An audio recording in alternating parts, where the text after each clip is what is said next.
The local gamers convention is in town. It happens once a year.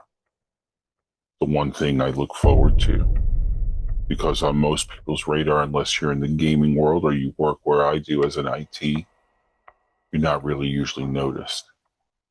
So here's one of those events where it can actually be recognized. My friends know exactly who I am, and it's a great place where I can forget about the world for a while. But this year, something unfamiliar happened. Something different. You see, there's pretty cool girls that are there, but this woman that I seen a few feet away was different than most. You couldn't help but stare at her. She totally stood out. She looked like more of a fitness model than someone that would be into computers. And she was staring right at me. I was wondering, is there something on my shirt? I started looking down at myself. And I froze because she must have noticed that I was staring at her because she began to stare back. So I turned away only to look out of the corner of my eye. And I noticed she was walking right towards me. I turned away, pretending like I didn't notice her or that she wasn't coming up to me to ream me out for looking at her. She tapped me on my shoulder. It's like, oh man. I turned around. She said, hi, I'm Nancy.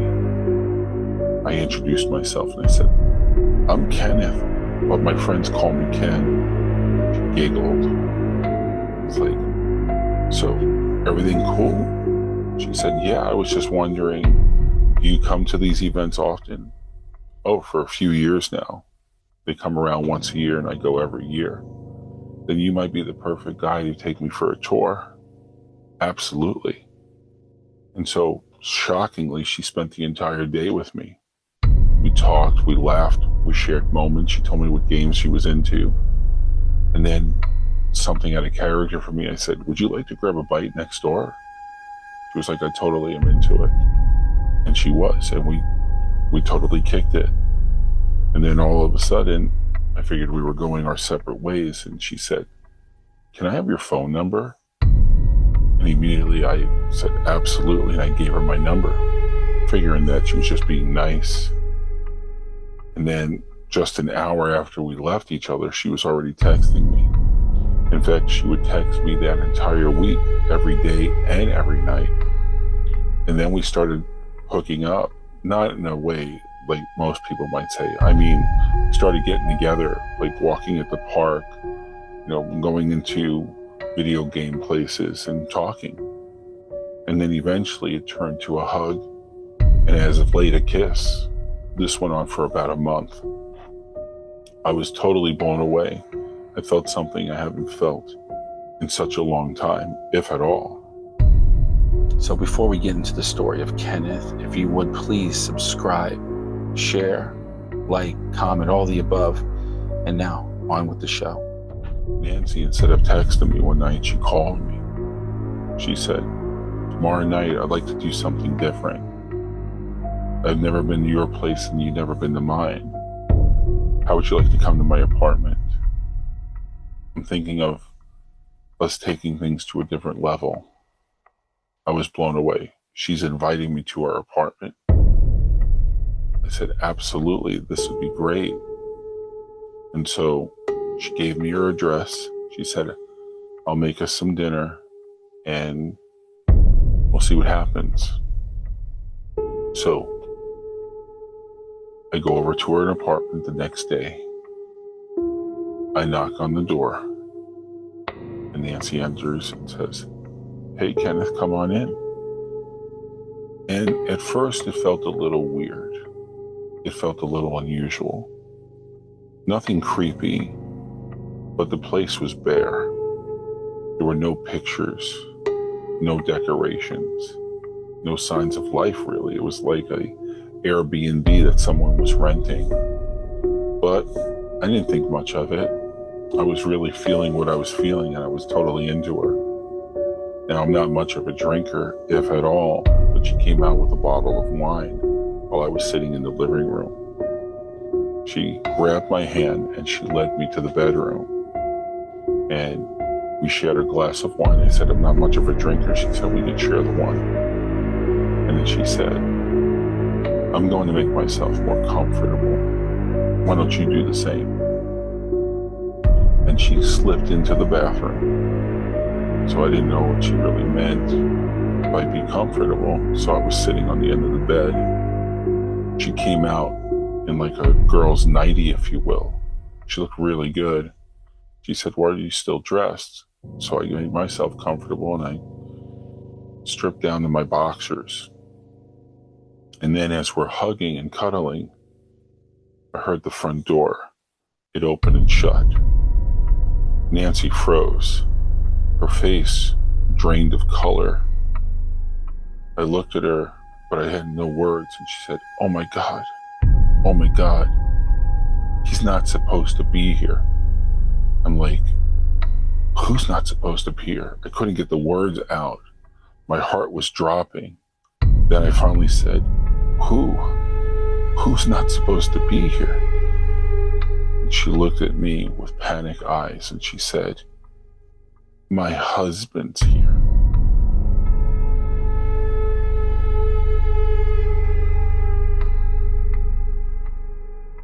So here's the situation where you've been developing a relationship with Nancy for a month, only to find out now, without her saying ever anything, that you're married, and now he's at the house. What do you think is going on here? What do you, as the audience, feel? Why would you bring this person to your home, knowing that your husband might walk in? So I said, what do I do now? What do I do? I'm really scared. She says, just relax. Look, just go in the closet and I'll find a way to distract him and I'll give you a sign to when you can leave. Now the closet, you can see out if you're inside the closet, but the person can't see in. So Nancy shoved me into the closet and she whispered, don't let him find you. If he finds you, he'll hurt you. And so I'm standing in the closet with the doors shut. I'm trembling, but I'm peeking through the slats of the closet door. And then it happens. He walks in. This guy was massive. And I was blown away. I was wondering, is this guy like her into fitness and bodybuilding or what? But he was a monster. And his presence, his loud voice and everything filled the room. And then he saw Nancy on the bed in her nightie or lingerie or whatever you want to call it. He questioned her. What's up with the outfit? Oh, I was just making myself comfortable. Oh yeah, well, I guess I came in at the right time then, huh? And then just as he was making his way over to the bed, to where Nancy was laying down, he stopped himself. He said, on that chair over there, whose clothes is that? And the shoes that's underneath the chair, whose stuff is that? His face went into a twisted rage. He said, obviously if there's clothes here, someone's here. Where the hell are they? And at first, he went into the adjoining bathroom. And there was no one in there because I was in the closet. And then he stormed out of the room, searching. I whispered while he was out of the room, what do I do? What do I do? I stuck my head out slightly. She said, get back in the closet. And so I did. But it didn't matter because the husband came back in. He even looked under the bed. And then he began to stare at the closet. I was so scared. It was like a bad movie. It was like he was slowly approaching the closet door. The suspense was coming on stronger and stronger. And then finally he opened the door and our eyes met. I felt my soul leave my body. So Kenneth now, his heart is beating. What do you do if you're in this situation? You're scared. You are nowhere near the attributes of this guy, and he's looking at you with a crushing way, a crushing view. I'm going to hurt you. What do you do? Do you fight? Do you try to reason with someone who is in this mindset? Because this person usually cannot be reasoned with. When his fire is this lit, especially when he noticed the adversary is not of equal size and dimension, unless sometimes they just even go for it. But when he sees Kenneth, who is a third of the physical man he is, how do you think he's going to respond to Kenneth? At this point, I felt nothing. I felt nothing at all. It was like I was standing, but I had no muscle to hold me up, and he noticed that, and he literally dragged me out of the closet and threw me into the corner. I begged, I apologized, I pleaded. I said, look, nothing was going to happen. And he goes, you're in your boxers. Now you're going to lie to me? And I offered, I go, can I just give you money? Nothing ever happened. This is my first time even here. Your first time even here? You mean you've been speaking before? I didn't know what to say. I was terrified. I was just trying to survive. And then he started laughing at me. He looked at me and he started laughing at me.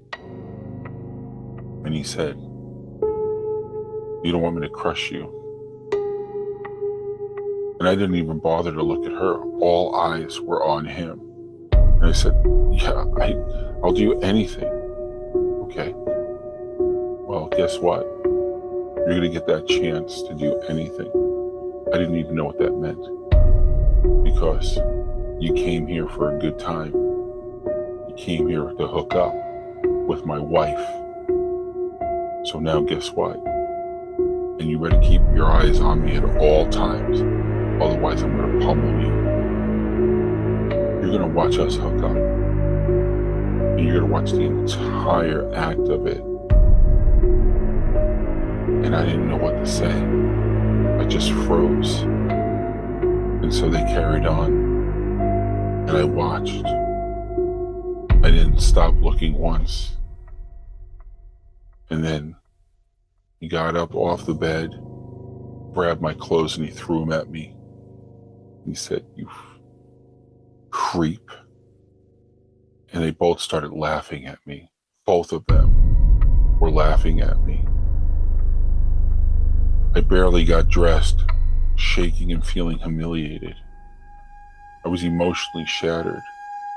I knew I couldn't even go to police. We built a history of text and appearances together. What can I actually really say? I wasn't beaten physically. There were no marks. But I felt like I was beaten. I felt shattered. I felt ashamed. I felt worse than I ever felt prior to the event that no one ever sees me. I felt that any purpose I had was totally destroyed. What does something like this do to someone? When someone actually brings you in for their weird fetish or fantasy, and you really believe that the scare tactic, that what you're going through is real, because that's what happened to Kenneth here. These people, they do this to people. This was part of their world to control, to humiliate, and excite their tendencies and their fantasies. And he was a victim of this. And here he is. And it makes all the sense in the world of why they choose these kind of conventions to build their fantasy, because there's no real threat. He wouldn't have a guy that is like him, macho alpha, or anything like that, because now he would have an adversary. Now we'd have to watch his back, because no one's going to take that. Here's a younger guy, or a guy that lacks confidence. Not to say that geeks or computer people or gamers or anything don't have, that chutzpah or alpha in them, but in this case, Kenneth did not. And so Kenneth did not. So they knew who they were choosing as prey and who was going to be their victim. So now, what does Kenneth do? What can he do to pick up the pieces? Because when he came to me, he told me this story that you're hearing now. And it was just unbelievable, but believable. And if you've seen him, he was just totally destroyed. And so Kenneth, it wasn't over for him. He went and he got a full security system. He also planned on moving out, but he still had 4 months left on his lease. He changed his number. He even started looking for a new job. He even rethought of maybe moving to a different state, as if maybe, just maybe, they're going to come back after me. What do I do? What can I do? I can't change my life this much right now. There's consequences, repercussions. What can I do? I only told one close friend about this. And they said, for a totally different subject, but a life coach actually helped rebuild me. And they recommended a couple good people, but he recommended the one that helped him. And it was great because this person helped very slowly rebuild my confidence. Rebuild my confidence because I did every necessary thing to protect myself. And it was still a good idea to at least keep in your mind to write a report that if something does happen, because there's nothing to report right now, but if something does, at least you have the knowledge of writing down what you went through. And so I did. He goes, but there will be a time, my coach said, where you will burn that completely, where you won't need that. But that's just to recollect the story if you need it. And you do need to go to the police so you know clearly what you can tell them. In the meantime, my coach wasn't just a life coach in the mind sense. He also had background in fitness and in martial arts. And he coached me in both. And I began to reclaim my identity. Even though the emotional scars will stay. But as they say, what doesn't kill you will make you stronger. And when I told him I was feeling really good about myself, and I've actually don't look like what people might think is your average gamer. I'm fit, I'm confident, and I now have training. And so we burnt that letter together, me and the life coach, we burnt the letter that brought up that whole history. That I changed my mindset that in some sense, this whole ordeal, though, I'm glad it didn't turn out worse, because I've actually made myself better. And I look at it now that I had to go through what I did go through, and I wouldn't wish that on anyone, to be the man that I am now. I'm not moving for no one. I'm very confident. I actually have a steady, beautiful girlfriend. But I won't forget this crazy situation that took place. And guess what? It didn't end there. Well, it did for me, but it didn't. The following 2 years it took me, I didn't go back the following year to the convention out of fear, but 2 years after that incident, I went back. Now, I didn't see Nancy, but one of my friends were there, and he was really excited. And I said, is there a new game that came out? And he goes, no, you wouldn't believe it. I just met this girl, Teresa, totally out of my league, totally into me. And we just exchanged phone numbers. And she's going to call me tonight. I'm totally psyched. I'm totally excited. Immediately it took me back. And I could only hope for his sake that Teresa is real.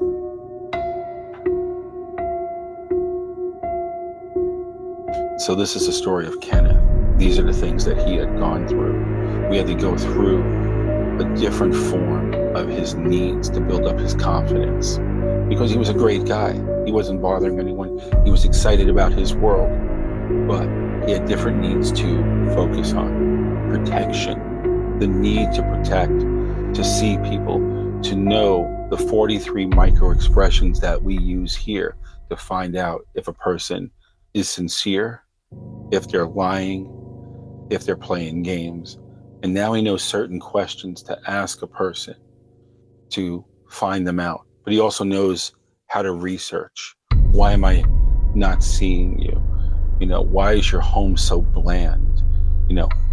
Tell me a little bit about your last relationship is always one of the great ways to dissect someone. Oh, I was going with this one. Utilizing things to throw them off their game.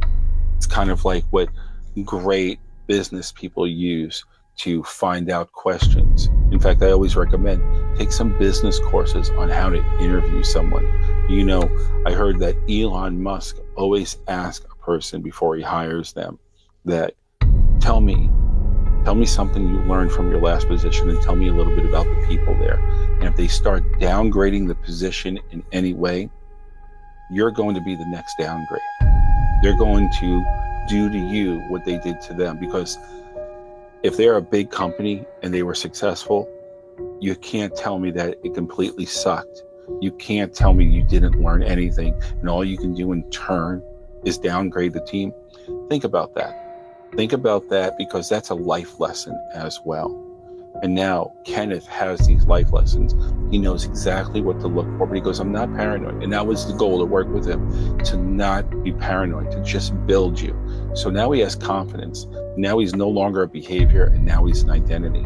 But know the questions, ask things, speak about things. What do you do for a living? See, this person never really came into terms, and he was so nervous about the experience that he didn't want to ask the questions. Tell me a little bit about yourself. It was mostly the spotlight was always on him. And here's a big thing. When people put the spotlight on you and don't answer questions, that's because they don't want that reflection on them. They don't want to tell you emotional things or afraid that truth will come out. So they ask you questions. I remember even in my work, someone came up to me and I said, so you're here because you said, according to your paperwork, that you're feeling anxious or you have a little depression. And he turned to me and he said, before I go into me, why don't you tell me why you do this for a living? He took the spotlight completely off him and put it on me, so I didn't have to pry into his life, so I didn't have to connect. So keep that in mind. The next time you're getting to know someone, look for little things, not necessarily red flags, but see how much of the spotlight they put on them. Now, if they put too much, there might be a little ego there. It might be, well, I'm this and I'm that and I'm this and I'm that. But then use the Elon Musk thing. Well, what did you learn from your last experience? Since you're so much this and you're so much that, what can you tell me that you learned from your last life experiences? Well, I learned not to trust this person. I learned not to do that. So, well, why? And you can utilize that and really get to know and see someone. So I hope this was helpful for you. And again, please subscribe, like, share, and comment. Until the next time, have a great day or evening wherever you are.